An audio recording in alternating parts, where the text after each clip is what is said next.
Welcome to the Mic'd Up Free-For-All. My name is Nice Guy Lou. Joining me today is Hipster Mitch. Hey. And Immigrant Vince. Hello, Toronto. Guys, did you know that more than half of adults over 50 would rather die than do this?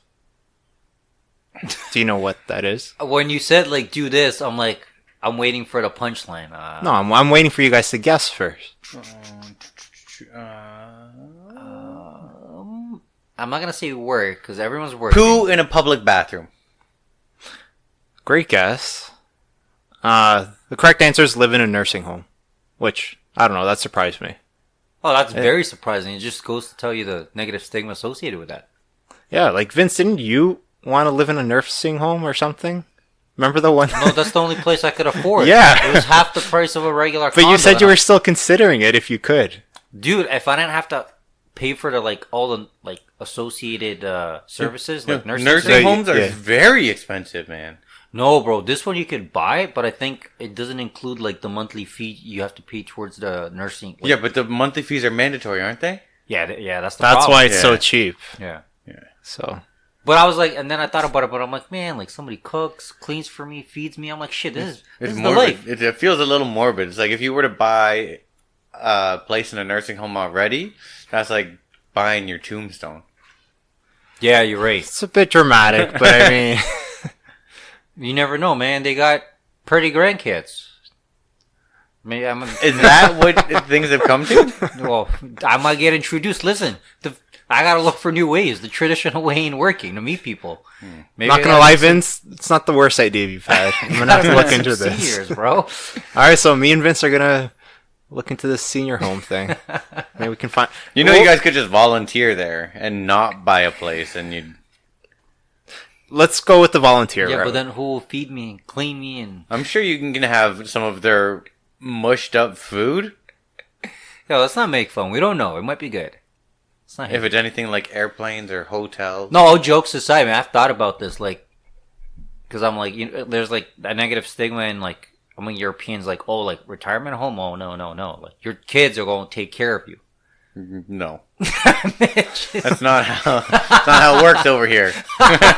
We ain't in Europe, eh? No. And I've thought about it myself. I'm like, which way? Honestly, the ideal thing is if you do a retirement home, is if you get to do it with you, hopefully you have friends that have made it that far, and you guys can live within the same community. Oh, I feel cool. that would be. Yeah. Otherwise, to be stuck with a bunch of strangers and well, you'll make friends, man. In all likelihood, you're gonna have a bunch of strangers. Plus, haven't you guys heard all the stats about seniors having sex? Yeah. I heard that. That's crazy. That's a thing going on, man. That's crazy. They have sex ed classes in the retirement homes. Sex and bingo. That's what more can you ask for in life? It's wild out there. What do you think the grand prize is? Holy. All right, Vince. It is now time for the People's Corner. Man, I was so pumped up with this anger in me, and then we just talked about sex and bingo. Well, anyways, let me get to my topic. This week's edition of the People's Corner has to do with it's a favorite topic of mine. I think I've talked about this 15 to 20 times. Corruption. Actually, you're right. That's probably my most talked about, but no. It's the private sector versus the public sector. Okay. But usually I'll just rant. Today I brought some facts and data to just support my argument. Data or data? Oh. I don't know. Both? Alright, let me get to it. This was done by the Fraser Institute, by the way, so this is legitimate. It wasn't done by, Immigrant Vince's research department. Okay. So, after accounting for factors such as gender, age, marital status, education, tenure, size of firm, type of job, industry, and type of occupation, obviously, Ontario's public sector workers earned on average 11.5% more than their counterparts in the private sector. Okay? Now, they also compared, like, if you're working in a unionized environment in the private sector compared to, the union public sector. And again, the public sector, 8.5% more. Now, the best part about this research is they were very quick to point out that the gap is actually much larger than that. But the thing is, they weren't able to come up with a formula that equates, like, benefits, like your dental plan. Oh, because their benefits are that much better. Yeah. So they couldn't quite put up, like... Couldn't quantify the... Yeah. Yeah, okay. But there are some things they were able at least to quantify. First thing is first, on average, in the public sector, they get about 10 personal days a year. And I think in the private sector it was about 7. So personal days, that's on top of vacation? Yeah. Yeah. That'd be like your sick days or obligation days or whatever. Yeah. Another huge thing to point out, this goes along with the benefits portion, is 77% of the public sector workers in Ontario had some kind of registered pension plan. So basically, where the country, the employer, is putting in money in towards your pension, like a separate pension from what you're going to get from the government, compared to just 25% in the private sector. This is huge, and I'll explain to people why. Once you retire, you get OPP, right? CPP. And basically what that is like, that's your pension from the government of Canada. Right. That's based on a lot of factors of how much you contributed, how much you earn, blah, blah, blah, blah. But on top of that, if you're making, like, if your Canada pension is very low, you can subsidize that with old age security. That's another like $200-300. But at the end of the day, basically what they've come to conclude is that if you have no savings on your own, the only way that it's even remotely plausible that your government pension and your old age security will be enough is if you're 100% debt free. You know what I mean? Only then will it be like enough for like, your... To barely live. Yeah, vitamins and all that. And I don't think it even included, accounted for like property taxes and things like that, like maintenance of your house. So that's crazy. Yeah. So this tells me is like 75% of the private sector, like you're worried and you're working 50-hour weeks. Clearly there's no point because when you retire, you're fucked anyways. So I don't even know if there's a point of living day to day today because you'll be living day to day 50 years from now. Right. For the rest of your life. So yeah, that was one thing that was very interesting. Another thing is, I found this surprising. I thought it'd be a bigger gap, but the public sector retires on average about 16 to 20 months earlier than the private sector employee. And obviously, the first thing I want to point out is these studies are, some of them are from as late as 2013, some from 2015. So this is not 2019. Now you're probably asking, all right, Immigrant Vince, why? Why bring this up now? Right. Well, I'll tell you why. If you've been following the news, you will know that the Ford government is pitted against the teachers and they're potentially going on strike. Now, they're asking for certain benefits along with a wage increase. The Ford government is adamant that they're only going to get a 1% pay wage increase because, quite frankly, we can't afford anything more. So, this got me digging into a little more information, which I found very interesting. Deeper down the rabbit hole. I'm already impressed, man. The research. You guys ready? Here. Yo, it's good when you have data and you just don't ramble. Data. All right, data. Is it data or data? Is data? It's both. I'm a data guy. I'm a data guy. Yeah. We'll have to discuss off there. Anyways, so the first thing to point out is that, like, province to province, there's actually a difference in what salaries on average, like teachers on average make. if you go as far as the Northwest Territories and Nunavut, that's actually, on average, teachers make about $101,000 there. What? Yeah. And that can be expected because no one wants to work there. Yeah. Supply and demand. Yeah. Now, you should know that some of the highest earners in the GTA area, on average, earn $96,000 per year. The highest earners? You're talking teachers, right? Teachers. Yeah. That's not the average teacher making $96,000. They just took the upper tier of teachers. You know what I mean? Like the ones more tenured and all that. And they found that 96,000. That's a lot, man. Yeah, that's the higher tier. That's what they make on average. Now, I think there have been several numbers floated around, and some statistics are showing around 75, some 78, but it's roundly rough there. That's the average of how much a teacher is making. Yeah. Now, this is where it gets a little interesting. Our teachers would say, hey, we're overworked. You know, our classes are too big. We're lacking in terms of having the proper, equipment. You know what I mean? Like, we need modern equipment to teach our students. Yeah, that's true. But one study in Hamilton done found that, like, for the Hamilton School Board, out of 100% of their budget, 72% went towards wages directly. When you included for their benefits, it went up to 85.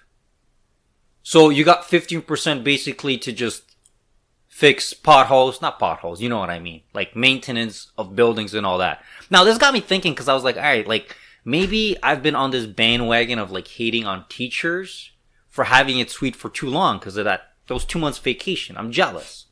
So I was like, all right, let me do a little more research and compare them to the rest of the world. Let's get straight into it. I'm very curious to hear the results here. They make way more. As a matter of fact, Canada... Our teachers.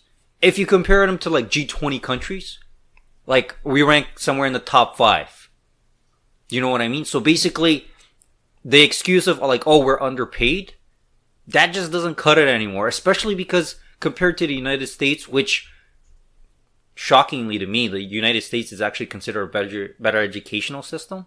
A teacher makes about $8,500 more than what a teacher does in the States. Now, obviously there's some tax implications. We won't get into that. But to my dear teachers, I just wanted to leave you with this. And our listeners, more importantly, because I might get some hate and be like, hey, you know, I've been a teacher only for a year. Like, cut me a break. Like, this is unfair and all this. So, if we actually cut wages from like the average of 76,000 and we roll them back to 65, I think we save somewhere around 80 million in just a year.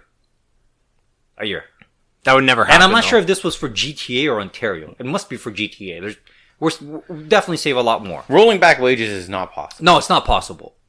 But let me just leave you with this before we start to... I know I've been rattling for a long time, but... So I looked at it and I'm like, yo, if the average is 75,000, I'm like, what is the starting wage?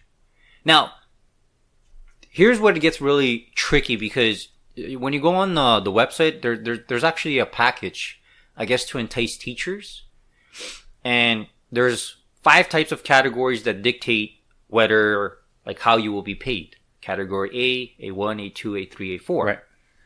So, category A is 44,000. This is as of August 31st, 2019. And A1 is 48. And I'm like, man, $4,000 difference. Why? Well, let's listen. Category A, 1 point. There's 1 bulleted point. No university degree. Okay, so... If you don't have a university degree, you're going to category A. That's how you're starting with 0 years tenure. 0 years tenure, 44 grand. 10 years tenure, I'm assuming this is 10 years because it says 1, 2, 3, 4, 5, 6, 7, 10. 73,000.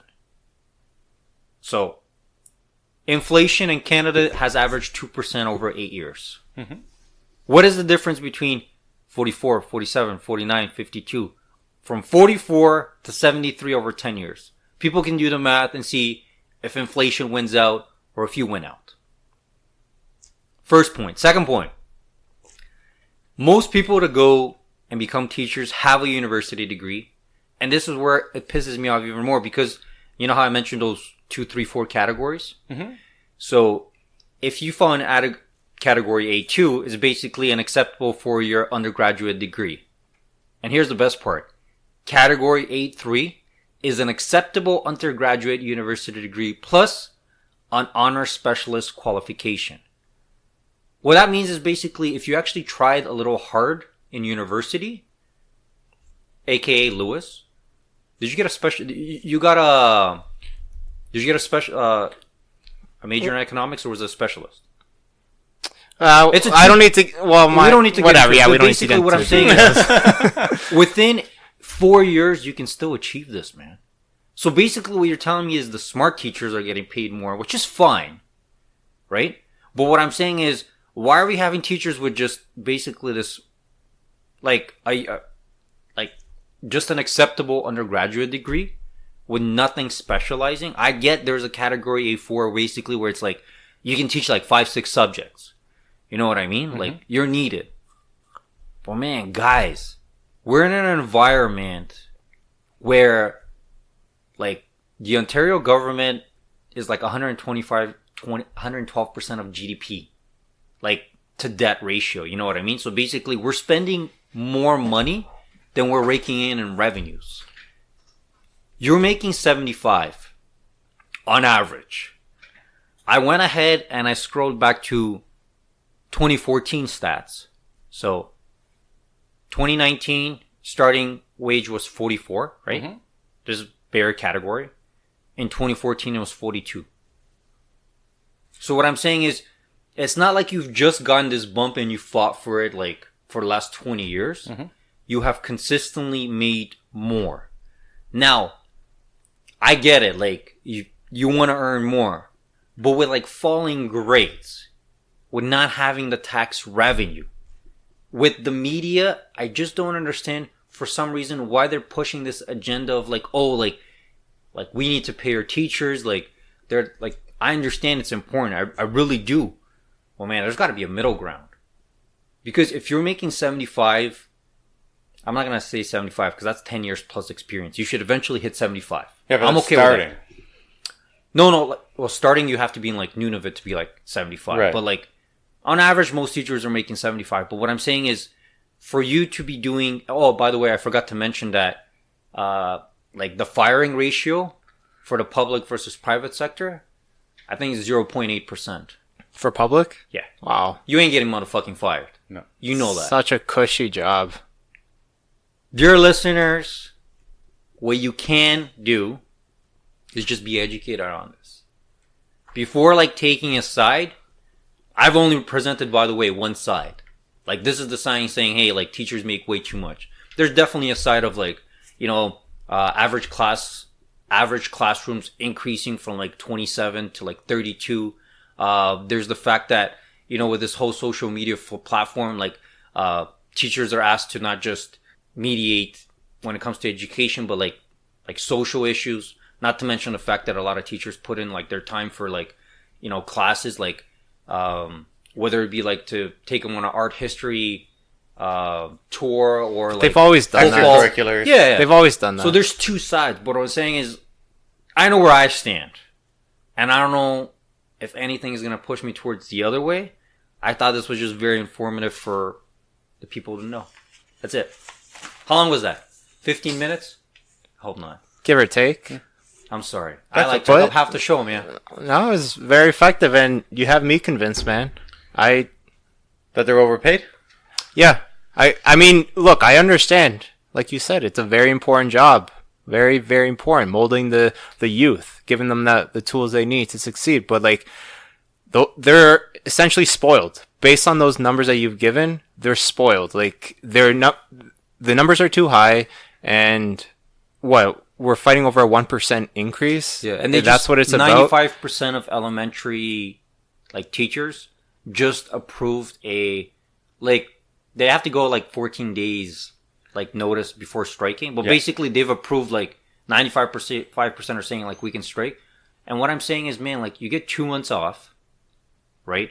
You start up, like, your your starting job is 44. It's not great.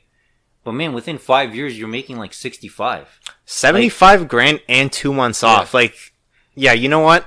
Sorry, guys. Please, I don't want to hear the arguments here. That's a not good to mention gig. That, like, how many times have you heard of like a teacher quitting their job? I was listening to the radio and like there's a like this is today, like she was talking on the radio and she's like listen, I don't do this for the money. Like I do this to change lives. I believe that. And while this may be true, you must also realize like if you're willing to change lives for 75 grand, you should be willing to change it for again 75 grand without an increase. Like I found that shocking stat, the Hamilton statistic, like wages plus benefits equals 85% of the budget.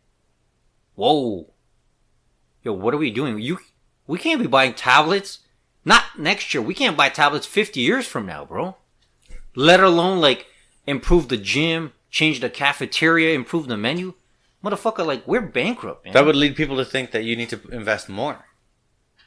So tell me a situation where, because what it sounds like is like you just want to put a wage freeze on. Yes. Not only that. Temporary. Yeah. There's a few things I want to look at. One thing, I believe remember the Fraser Institute, when they did this study, it was issued in 2015. I just found it shocking that a secretary at a private institution like a bank and a secretary for the government of Canada somewhere, exact same duties, gender, everything taken into account. Right. Yo, 10% over all jobs, 11.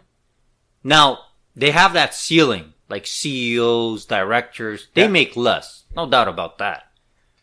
But man, like, yo, a 10%, like, why would government employees be paid better than me and you? Are you offering me a better service? I would argue that. Like, if you're offering me, like... They're offering you the only service. Exactly. Yeah, that's true. That's true. But, like, I just feel like I'm kind of tired of, like, big unions.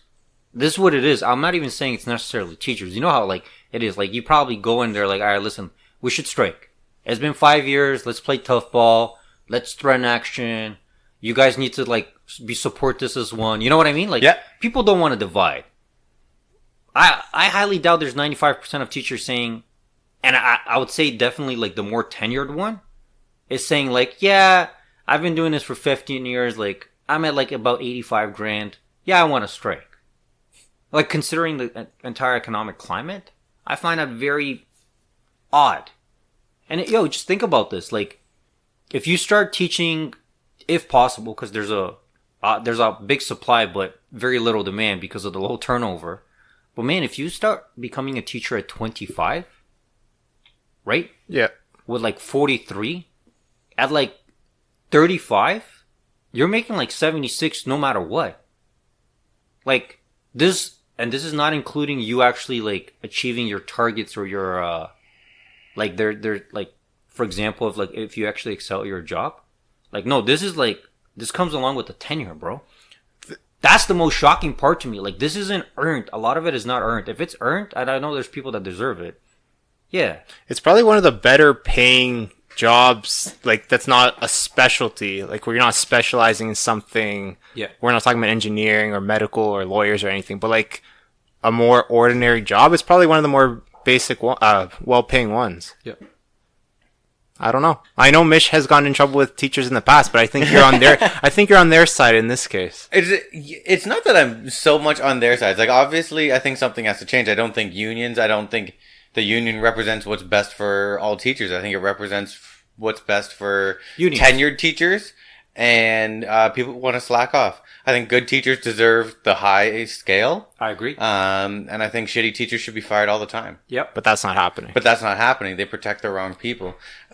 And, like, the thing is, because we've let such a giant union serve so much power, we've molded ourselves to think that like, TDSB is essentially the good guys, right? And the government, whoever wants to ever do anything wrong to them, are the bad people. They're like, you have to treat our teachers right, whatever. It's like they're treated like gold right now.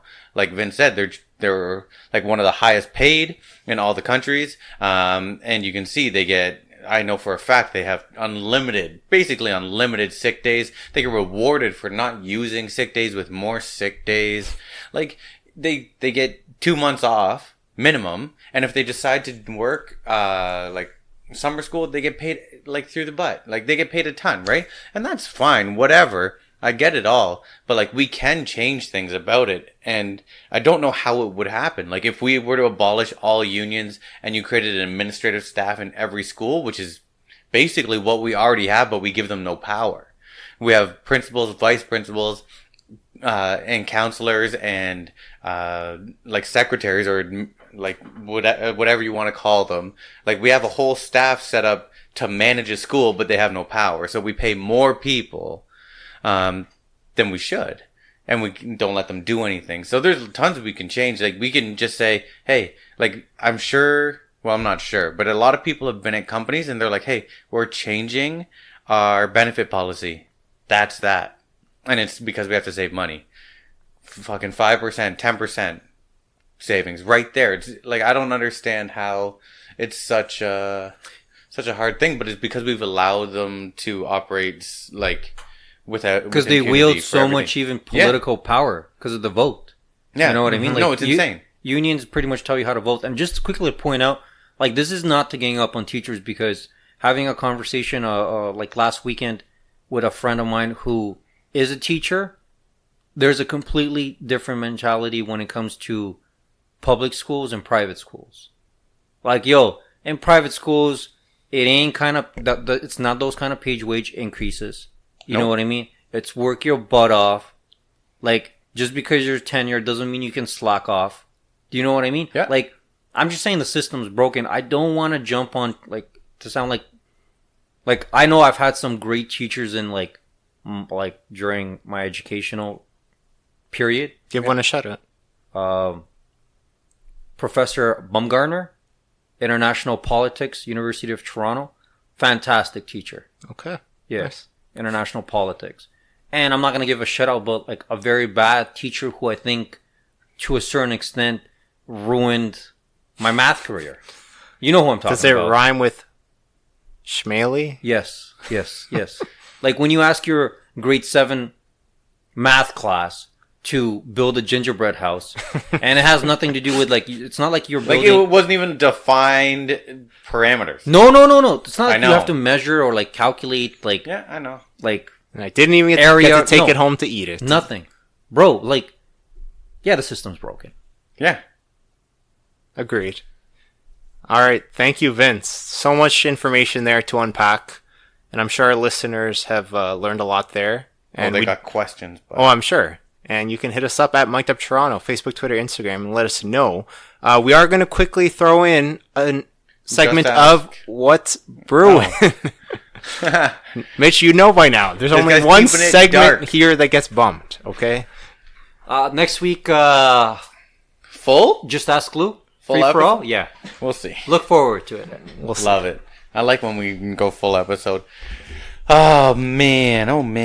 I thought for sure I was going to get bumped, but that's okay. It's fine. So I have a routine every day. Not every day, most days. Let's say it's like an 70-80% routine. I'll like hang out, I'll watch TV, maybe something recorded, maybe something on Netflix, just something, maybe football, something to unwind at the end of the day. Then I get ready for bed. When I'm getting ready for bed, I throw on YouTube. Right? Just so I can hear some talking in the background. I got my go-tos, whatever. And I was listening to, like a segment on YouTube. We don't have to point out who it was, whatever. That's fine. Okay. But one thing I heard is that, it was a feminist talking. Right? And it was a feminist saying that, we're not going to stop our movement until it's all females on whatever. And I think they were talking about, like, the Senate. Because, like, the Senate's been, like, all men. Whatever. Let's just say it's the Senate. It's the board of directors. It's CEOs or any panel of people. Let's just say a whole panel of people. Some feminists are not going to stop until it's all women. Right? Yeah. And to me, I'm like, I think you have it wrong. Right? What do you guys think? Do you think that creates equality when, because men have ruled or held that power for so long, it's only fair that women have their turn? No, I don't think that's fair. I think there should be equal opportunity, of course. So you believe in equal opportunity? Of course. So you think the best person for the job? Yes. Yes. Or do you believe that out of 6 people, it should be 3 and 3? Not equal outcomes, equal opportunity. Equal opportunity. Right. Yeah. So a lot of people do talk about equal opportunity, and you'll find a lot of feminists, and so this might fire some shit up. But whatever, it's fine. And I could be wrong. We got to be absolutely wrong. But, it's not something we haven't dealt with before. Yeah. We got all the teachers against us, bro. What else can go wrong? Well, what's new? Yeah, That's been the case. Equal opportunity, right? And, there's a lot of pushback saying, like, well, we're not given a fair shake. So it has to be, because things have happened where it's been male dominated for so long, women now need that, like, we're not going to stop until this happens. And I was like, well, you're just, like, sexist. That's what it comes down to, right? And no matter what point was made, it's like, they just kept going back to being oppressed. And I was like, 100%, we can see it. Like, we can see through history, females haven't been given the same opportunity that men have. And, there's only so much we can do. It's a process. But the right outcome, for sure, is the right person for the right position. That's what you should be looking for. If a female is the right person to be the president, someone will elect them. Right? Yeah. And we can see a lot of things like that changing. Like, would it have been possible even 16 years ago to consider a female having an opportunity to run for president? Yes. They legally had the opportunity. But would it have been possible to even be considered, to get the nod to go for it? You know what I mean? No. And yet we see stuff like that happening. So it's crazy to me that people don't see that happening. So how do you go forward and show them that it's not about getting an all women board of directors? It's not about just flipping the script. It's about equality throughout for everybody. You can't just hate men because of what happened so many generations ago. You have to think okay, you and me, boy, girl, whatever, we're the same people. How are we given the same opportunity? But yet, I was walking here, right? Yeah. And I see, where the strip club was. Oh, okay, yeah. Where they're building condos, and it's planned by women, designed by women, made for everyone. And I'm like, great job for you. Who cares? I don't know if that's the best selling point. That is not, am I gonna, and I could be wrong, women can correct me. Am I a woman that is gonna look at that and be like, oh, this is for sure the best? Women are the best. This has to be the best. No one cares about that. Really? Do they? No. People are like, oh, Marika Properties, this is the one. I've heard nothing but good shit about them. Not because they're all women, not because they're all men, but just because you've heard good shit. I don't get it. I think part of the thing is, I guess we'll never understand to a certain point what they experience or what they have experienced. Yes, absolutely. But I would say this, for the newer generation of feminists, I find it not a little bit ironic, but I feel they have a little bit less weight behind their arguments. There's one thing if a 60 or 70-year-old female is a feminist because, she experienced things, from the 50s and the 60s that honestly in today's times you would find crazy. I was quickly just looking up when were even women allowed to vote. Yeah. Dude, it was 1916. It wasn't that long ago they were given... So, you know what I mean? That's shocking. Imagine 2019 or 2020, you tell people women can't vote. So I understand there's a lot of resentment. I just don't understand from the newer generation of feminists. Why? Why? And another thing to point out.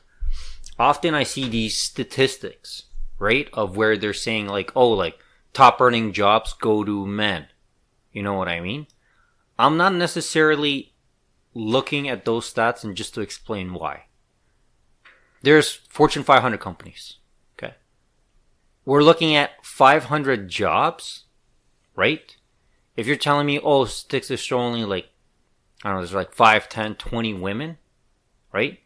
Of, CEOs of these top 500 companies. I get it. There's definitely more than 5 women that are qualified. But we're only talking about 500 jobs that your guys are being like pushed out of. And they are being pushed out of those like top jobs. I get that. So I can admit that. But like, listen, like we haven't gone to the point where like we need to be focusing on those 500 jobs. Like, are you telling me that a female teacher that's 25 with the same credentials and a male teacher 25 with the same credentials, give me those stats and tell me, is he making, right, if there's 10 or 15%, there, that's the concern. Some statistics are showing, like, there are statistics out there that are saying even that is the case. I'll be honest, man, like, I worked at a bank for 9 years of my life. I would come to find out after working at the bank that, like, and I work mostly with women. Yeah. Most of the time they made more. Yep. I've had 7 managers in my 9 years. 5 were women. I've had 3 directors. Directors, higher position, 2 males, 1 female. So there you go. Like, we can talk about like the very, like, I think at the very top, there's certain argument to be made that they're not getting those jobs they're qualified for. Right. But man, when we're talking about like the average, you know what I mean? Like, you gotta be careful when to like make the argument. Don't tell me like, if you tell me on average, like a girl nowadays is making less than a guy just for being a female, I don't know. I have personally a hard time believing that. I don't think this is that like happens. Entering the workforce Not today. normally. This is not like a female that's already like fought her battles for the last 30 years. Yep. Obviously 30 years later, she's making less than the guy that started 30 years because 30 years ago, things were unfair. Like, the playing field is just starting to even out. So don't give me the, like the long tenured shit. I know that wasn't fair. And if focus on the if future. it was the case, you're telling me that a business that's like all about profits, just looking either just to get by or looking to make as much money as possible, if they can get a woman for cheaper, why wouldn't they? Yeah, wouldn't they go that route? Yeah. So, but I don't think that's the case. I don't think it's the case either. But in your, like, the way you talked about that feminist, I really don't think that's common. I like that feminist you described, like the hardcore feminist. I really don't think it's misleading because you do hear them on the internet. Like, I'm so happy you bring it up because I do think you're right. Like, I do think this is like the uncommon person, but this is the person who gets their voice heard. Yeah. This is the person you hear on like news outlets or people do reports on because these are the one people want to talk about. It's not the people who actually want equality. That's boring news. So I think like those people to the extreme actually inspire more people to be to the extreme because they have the opportunity. Yeah, that's a fair point. All right, good stuff here. I enjoyed it. Lots of interesting topics here today. That will do it for today's episode. Hit us up at Mic'd Up Toronto, and we'll see you next time.